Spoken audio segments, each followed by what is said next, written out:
Jet Airways के संस्थापक नरेश गोयल को ईडी ने गिरफ्तार कर लिया है। शुक्रवार 1 सितंबर को उन्हें मनी लॉन्ड्रिंग से जुड़े मामले में गिरफ्तार किया गया। ईडी के मुंबई ऑफिस में नरेश गोयल से लंबी पूछताछ भी की गई, लेकिन मीडिया रिपोर्ट्स में ऐसा बताया जा रहा है कि गोयल की ओर से पूछताछ में ईडी को सहयोग नहीं मिल पाया।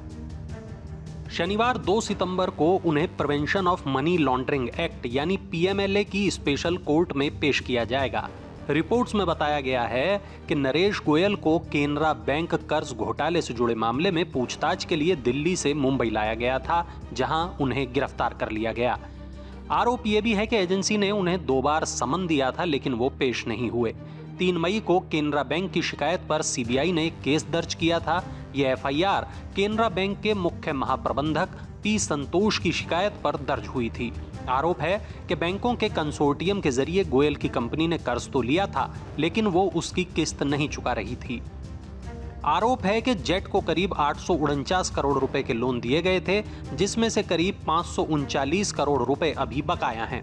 इस मामले में ईडी ने जेट एयरवेज के कई ऑफिसों में छापेमारी की कार्रवाई भी की थी। सीबीआई ने नरेश गोयल के अलावा उनकी पत्नी अनीता, गौरांग शेट्टी समेत कुछ अज्ञात लोगों पर आरोप लगाए हैं।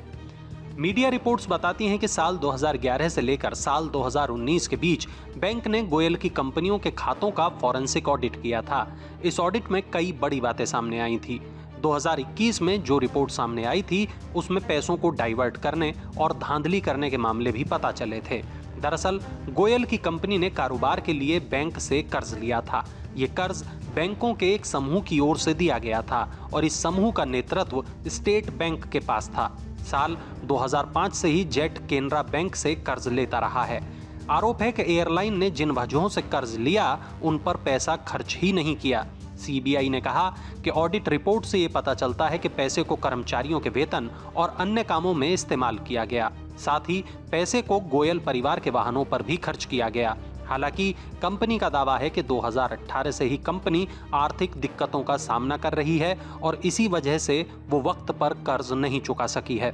आपको बता दें कि साल 1993 में गोयल ने जेट एयरवेज की शुरुआत की थी और साल 2019 में उन्होंने चेयरमैन पद छोड़ा था।